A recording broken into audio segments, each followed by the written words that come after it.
Mga kapatid, kahit minsan hindi nagkakamali ang Panginoon, kaya't once na tinawag ka ng Panginoon, sundin natin, hindi siya nagkakamali. Karapat dapat tayo para sa kanyang mga mata. Hindi man tayo nararamdaman natin, hindi man tayo karapat dapat, buong pagpapakumbaba pa rin tayong sumunod. Dahil para sa Panginoon, tayo yung karapat dapat. Amen.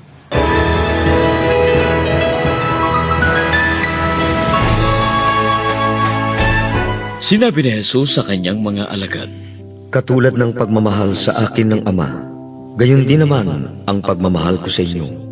Manatili kayo sa pagmamahal ko. Kung tutuparin ninyo ang aking mga utos, mananatili kayo sa pagmamahal ko, katulad ng pagtupad ko sa mga utos ng aking Ama at ng pananatili ko sa kanyang pagmamahal. Sinabi ko sa inyo ang mga ito, upang mapasa inyo ang kagalakan ko at maging ganap ang galak ninyo. Ito ang utos ko, magmahalan kayo gaya ng pagmamahal ko sa inyo. Wala nang pagmamahal na hihigit pa kaysa pag-aalay ng sariling buhay, alang-alang sa mga kaibigan niya. Mga kaibigan ko kayo, kung ginagawa ninyo ang iniutos ko sa inyo. Hindi ko na kayo itinuturing na mga utusan, sapagkat hindi alam ng utusan kung ano ang ginagawa ng kanyang Panginoon. Itinuring ko naman kayong mga kaibigan, sapagkat ipinaalam ko sa inyo ang lahat ng narinig ko mula sa aking Ama. Hindi kayo ang humirang sa akin, kundi ako ang humirang sa inyo at itinalaga ko kayo para matagpo ang namumunga at manatili ang bunga ninyo at ipagkakaloob sa inyo ng Ama anuman ang hilingin ninyo sa Kanya sa ngalan ko. Iniuutos ko nga sa inyo na magmahalan kayo.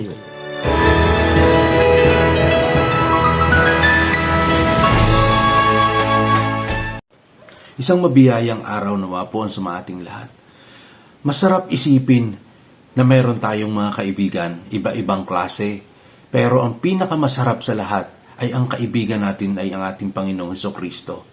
Ngayon po sa Ebanghelyo ngayon, sinasabi ng ating Panginoon, kayo ay hindi na alipin, kayo ay mga kaibigan ko. Dahil ang alipin, hindi niya nalalaman ang tungkol sa kanyang amo. Samantalang kayong mga kaibigan ko, lahat ay ipinaalam ko na sa inyo. Ang sarap isipin na si Jesus mismo ang ating kaibigan. At sinasabi nga niya, hindi ako ang pinili nyo, ako ang pumili sa inyo. Mula pa lang sa sinapupunan, sperm pa lang tayo, ilang milyon, more than 500 million. Maglalango yan. Tayo yung nanalo kaya nandito tayo. Tayo yung pinili ng Panginoon para mabuo, para mabuhay. At mula pa lang doon, tinatawag na niya tayo. Mga kapatid, hindi dahilan na hindi ako karapat-dapat. Ako po ay hindi talaga karapat-dapat, pero pinapagindapat ng Panginoon. Lahat tayo na nandito ay tinatawag sa paglilingkod sa isang misyon, ang ipalaganap ang Ebanghelyo ng Panginoon, ang ipalaganap ang pagmamahal ng Panginoon. Pero marami tayong dahilan upang tumanggi. Pero ang Panginoon, ang banal na Holy Spirit, ang nagpapala sa akin upang maging karapat-dapat. Marami tayong pinagdadaanan, pero andun lagi yung healing process ng ating Panginoon. Naalala ko nung buhay pa si nanay, ang tagal nung struggle niya na naging bedridden siya. Talagang pinapanalangin ko lagi na sana po, Lord, bumalik yung lakas ni nanay. Talagang hindi na siya makalakad. At ang isa sa mga healing process ng ating Panginoon, na-aksidente ako, bali yung kamay ko. Gala kasi ako ng gala. Ayun, nabali yung kamay ko. Hindi na ako ngayon makaalis, hindi ako basta-basta makapagmotor. Kaya ko magmotor pero masakit. Masakit pag i-grip yung clutch. Kailangan ko mamahinga. Nagkaroon ako ng pagkakataon na ipalakad si nanay, na akayin, balik-balik dito sa may gate, pabalik.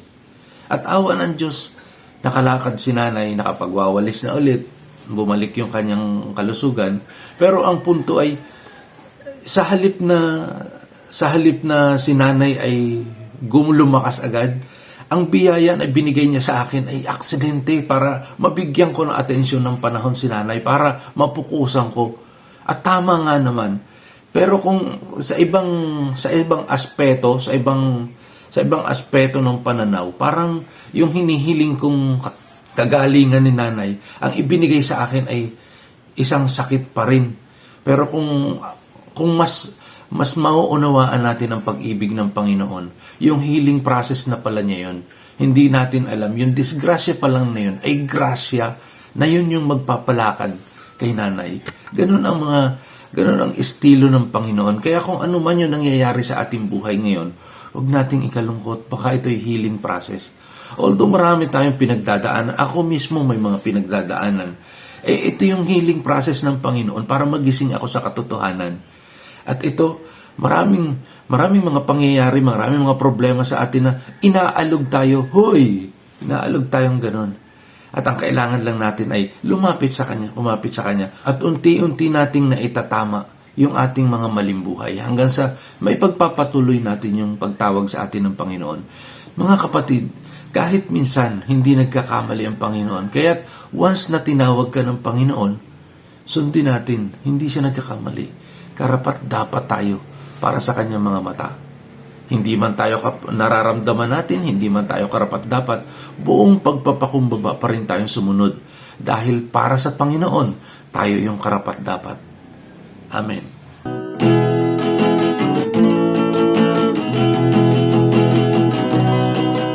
Buhay mo at buhay ko ay mahalaga.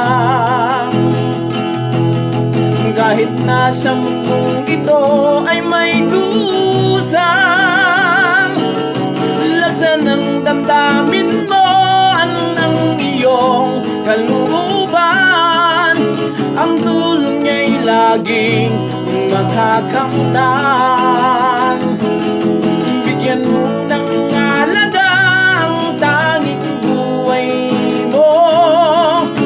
Ang Diyos ang nagbigay ng pag-asa.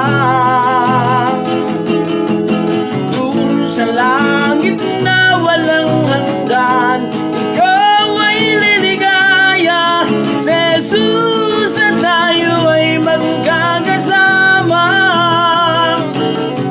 Ang pangako ng Diyos lagi mong panghawakan. Basta't wag ka lang magalinlangan. Mga kasalanan mo'y dapat nang pagsisihan.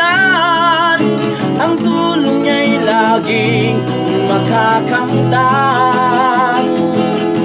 Bigyan mo ng halaga ang tanging buhay mo.